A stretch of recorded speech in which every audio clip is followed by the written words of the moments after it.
Hey guys, it's Ian at S8000 Cars and welcome back to the channel after quite a while. We stopped recording videos of cars in March, and really the COVID situation has sort of taken over events since then, and it's all been hands to the pump to try and keep the business going and running as normal. I hope everybody is safe out there, and I wish you all well. We're going to come back to doing videos, but we're trying to refurbish the channel in some ways to bring in a bit more professional capacity. So we're working on that at the moment, but I just happen to have today the latest generation Porsche Cayenne, and this one's the Cayenne S, and it's quite a car.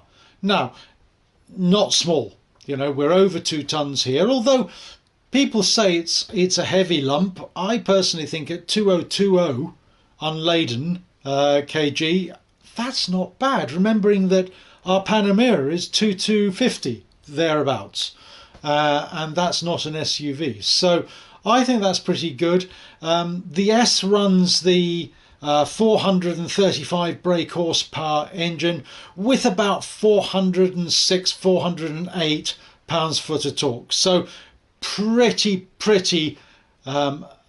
good levels of torque, which sort of is about 550 Newton meters. So the one I've got is a very well spec'd example, and I've had it for a day now, and I've been pottering about in it, and it's really rather smart. I think if you want a car to waft you around, this may well be it. Now this car's on steel springs, unlike the Panamera, and I slightly prefer the steel springs because it gives you a slight additional connectivity to the road. I always think sometimes, unless the Panamera's in Sport Plus, which is the hardest setting for the suspension, you can engender an element of float in the suspension. So, you know, we'll take a view on that as we drive it more. But right now, I'm actually quite impressed with the car. So I think with that in mind, let's pop out and have a look around it.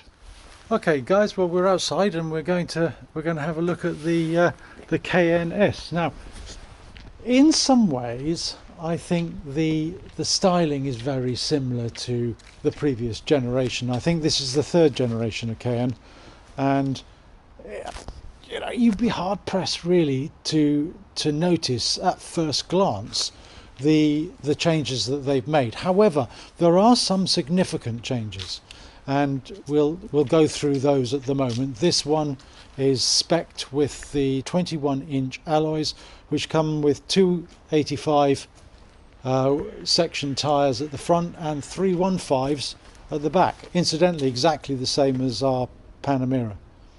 Now, it may be 2020 kgs, but it feels like a very big car. So I reckon they've made weight savings on this machine, and I'm actually quite impressed with it. Fairly loaded. This one has the sports exhaust system, which, I mean, you know, I've told you about my opinions on the sports exhaust system. I slightly prefer it without the sports exhaust system on the Panamera. I've not really had the chance to drive the new Cayenne without the sports suspension system, but the 21-inch wheels fill the arches nicely. Now you can, as an option, get 22-inch now on the Cayenne, but I think, you know, it's instantly recognizable as a Porsche, and it says very clearly on the back that it's a Cayenne S. So that's nice, and I think the 4 pipes at the back look very purposeful as well. I like that. It's a 2.9 V6, which is pretty much the same engine as ours. The engine itself is in a slightly higher state of tune because, of course, although we have more bhp in the hybrid Panamera, that's partly because of the power that the electric motor produces. So they've really redesigned the outside to reflect some of the changes they made on the Panamera, or it seems that way to me. So we have on this the Porsche dynamic light system, which they're very effective, and they have the 4 lights on either side of the main light, which act as daytime running lights as well. Now it has active flaps in the front that open to cool the radiators. I mean, I'm sure that's important to a degree, but I think it's just the way that modern cars have gone. In this particular car, I think cooling the engine is less important than it would be in either our GT3 or the McLaren 675 LT.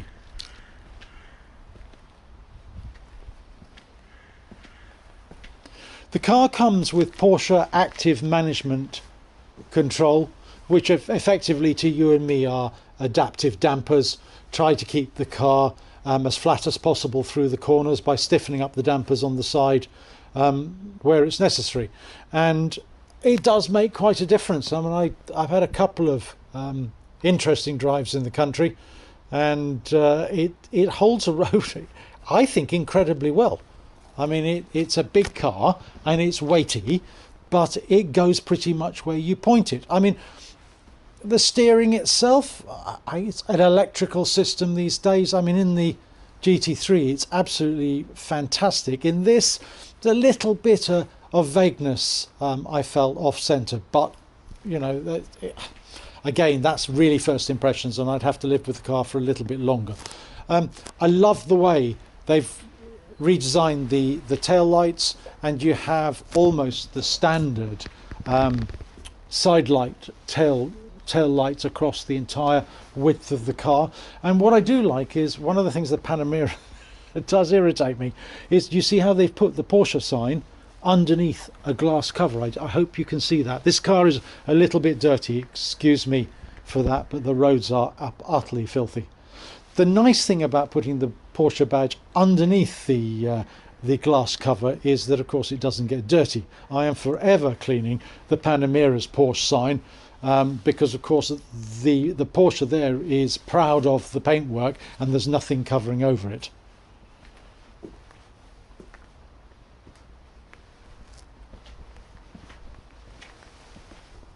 To show you inside the boot, it's a pretty big boot.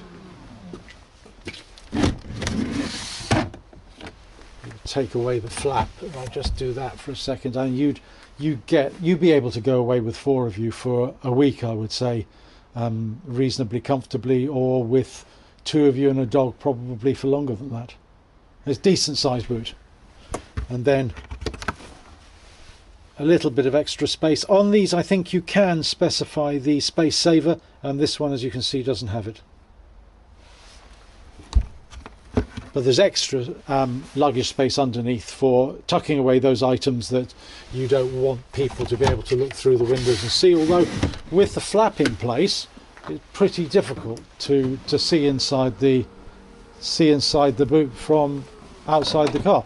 And this particular model has privacy glass, which again, it's quite dark. So, you know, you'd be hard pressed to see too much of what's sitting on the seats in the rear.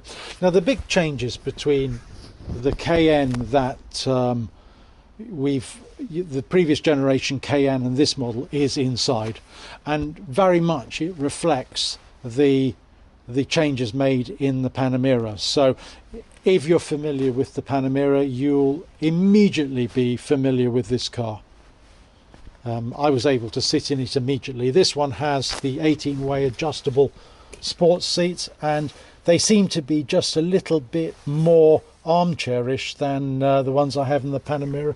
They are fabulous. If you're going to go a long way in a car, specify these seats. They are just brilliant. And really, as you can see down here, you have controls for adjusting every movement on the seat itself. Memory seats, of course, and the memory controls are up on the door card. So if we get into the car,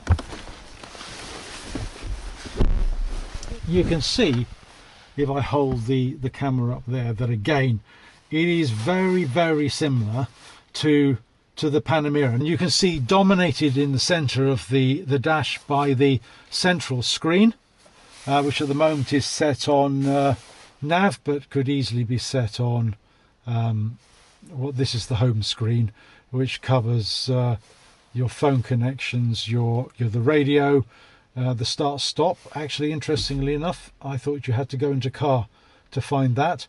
And the dials across the bottom here are all exactly the same as they are in the Panamera.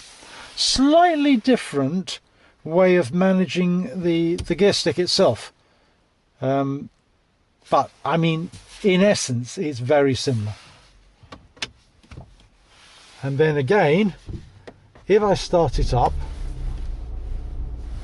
you can see that the controls in front, you've got the analog rev counter in much the same way as you have in the Panamera, and then the two controls either side of the rev counter are individually configurable, except you have to have the speedometer here. But as you can see, the speed is also in the center of the rev counter at the bottom, next to which gear you're in.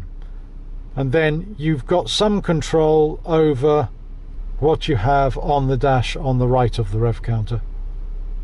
Not quite as much control as you have in mine. Again, if I open this up for you, you see it's a full panoramic roof, and this one looks like it's considerably bigger than in the Panamera, which is nice, because I always think in the Panamera it stops very short, but even here you can see that it is stopping quite well short of where the middle divide is. It slightly surprises me, that. So those of you familiar with my Panamera will be familiar with these controls.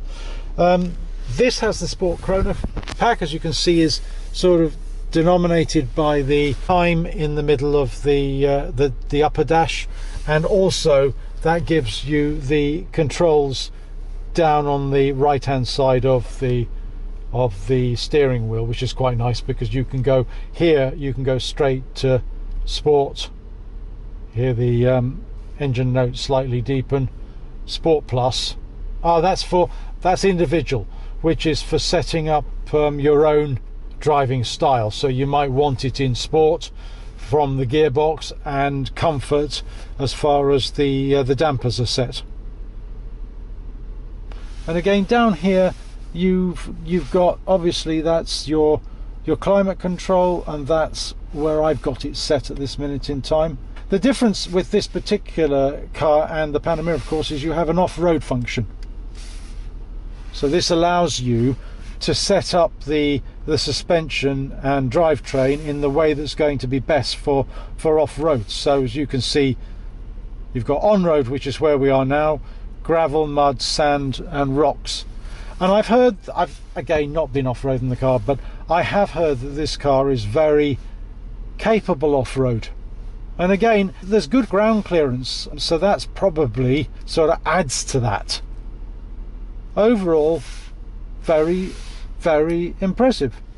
Really a lot of room in the back. I'd say maybe not quite as much leg room as in the Panamera, but the advantage you've got in this is you've got the fifth seat, so you've got seat belts in the rear for 3, whereas in the Panamera I can only take 2 passengers. But because the Panamera is such a long car, it gives you really cavernous amounts of legroom, which is quite nice. Visibility quite excellent, and you know, the people that I've had in this so far have all commented on how quiet and smooth it is to drive.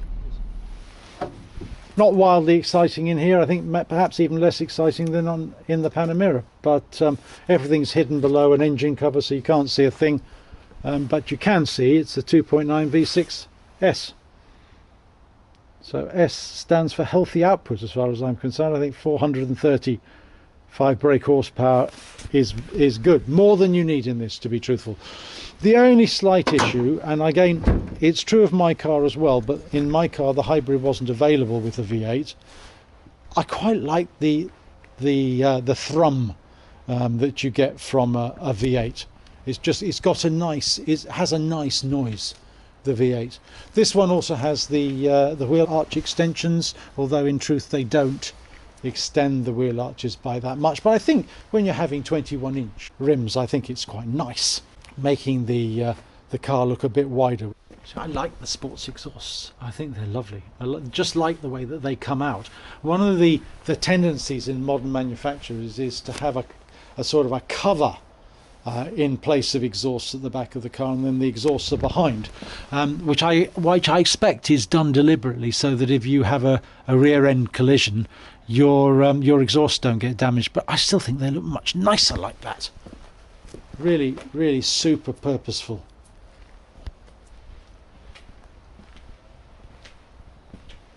And then from the passenger side,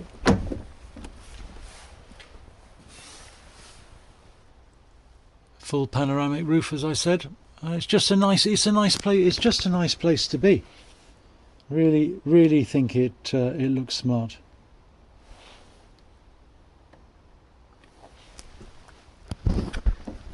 Alright guys, well I hope you found that of interest. I mean, I think with each generation of Cayenne it's got better and better. I mean, I suppose you could argue that maybe overall the looks on this third generation are quite as sporty perhaps as the previous generation, but I mean, I must admit I've heard that said, but I don't notice it myself particularly. And I think it's sort of a car you could buy to drive yourself, but also a car that takes the family in comfort.